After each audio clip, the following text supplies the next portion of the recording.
Hey, it's Rob Levy again. I'm back with my 2022 market forecast. I've made all sorts of notes from all sorts of experts here, and I wanted to share with you what all the experts are talking about the housing market in the United States of America for 2022, what we're expecting. So I'm going to put my glasses on here and do share a little information with you. First off, there's a couple of things that affect this. Interest rates, home price forecasts, and the number of houses that are going to sell.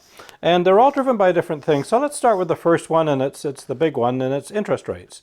And yes, we've all been watching the news. We're recording this right before Christmas in 2021.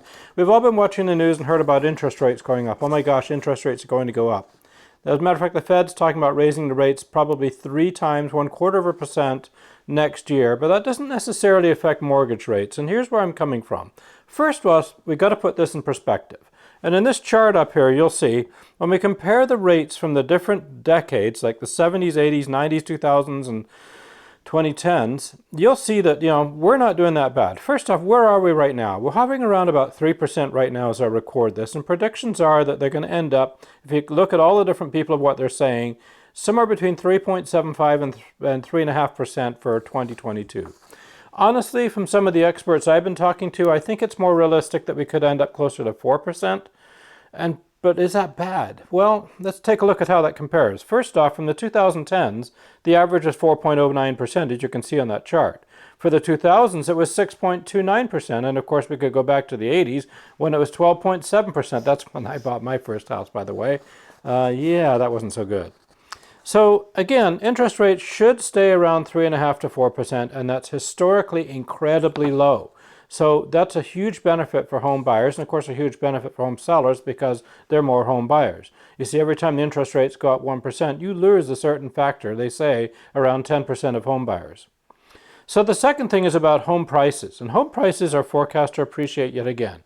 There's a lot of things coming into this, and if you look at this chart right up here, you can see that it's everything from 7.4% from Fannie Mae all the way down to 2.8% from the National Association of Realtors. Now, what I'm seeing is kind of something different. I'm seeing some other guys that are saying as much as 18%, and some other ones that are saying around 1%. But the average of all forecasts works out at 5%. That's not all that bad. I mean, 5% is a pretty darn stable rate of increase.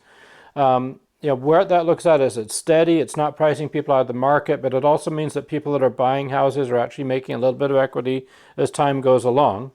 And that rolls into the third part of the forecast. And the third part of the forecast is really interesting. That's to do with home sales, projected to be extremely strong.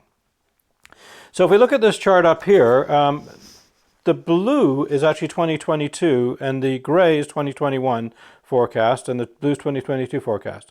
And we can see that it's looking for an average of about 7 million home sales for 2022. Now, what's driving this? Well, there's several things going on. First off, I've never been asked as a realtor for 33 years, I've never been asked so many times like, hey, Rob, can I get a home office? It's always been kind of important, but now we're getting people asking for 2 home offices. Can I homeschool at this house, and so on and so forth. All of a sudden, working from home has become a huge, huge thing. So that's driving a lot of it. Secondly, in markets like where I am in Portland, Oregon, we're seeing a lot of people moving up from more expensive states like California or Seattle, Washington, where they're actually selling their houses, walking away with a bunch of equity, coming here and buying houses for cash. And that's happening all over the country. We're seeing migration from high-cost states to low-cost states for that very reason. So the third thing, and probably the most important, is that dating back to the recession, 2008, 9, 10, 11, 12, somewhere in there, a lot of developers went bankrupt, and a lot of builders went bankrupt. And a lot of those developers never came back. Now, in a lot of states, particularly where I am, if you've got a piece of land and you say, I want to put a bunch of houses on there and start developing it, it's a multi-year process. I mean, it's several years to get that approved. And then, of course, once it's approved, you've got to deal with actually building the houses. That takes time all in itself.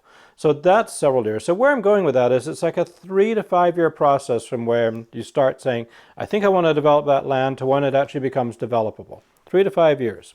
So with that being the case, a lot of these developers never got back into the business, and only very few builders are able to actually have the financial wherewithal to develop the land and build the houses. So where are we going with all of that? Well, we've got several things going on. We've got a shortage of new construction homes on the market, a massive shortage, like a huge shortage, and that's nationwide. Secondly, we've got millennials buying houses like they never have before. millennials delayed having kids, and now they're buying bigger houses. And it used to be they'd be buying in urban environments, and now for a variety of reasons they're buying more in the suburbs. The reasons that I'm reading are A, their parents, me, are living longer, and B, they want help. They're having kids later and they want help with their kids from their parents, and the parents tend to live in the suburbs. So we're seeing more of a push to purchasing homes in the suburbs by millennials. That's coinciding quite well at the time where, with 10,000 people turning 65 a day, every single day for the next many years, we've got a lot of baby boomers selling their houses, and now they're selling them to millennials who didn't want them just a few years ago. So we've got a whole generational thing going on here in selling houses. So we're going to be seeing the rate of house sales going up considerably, and add to that people are no longer living in houses as long as they used to. This chart right here, it actually shows that for years it was 5, 6, 7 years people lived in a house, and then 10 to 12 for many years.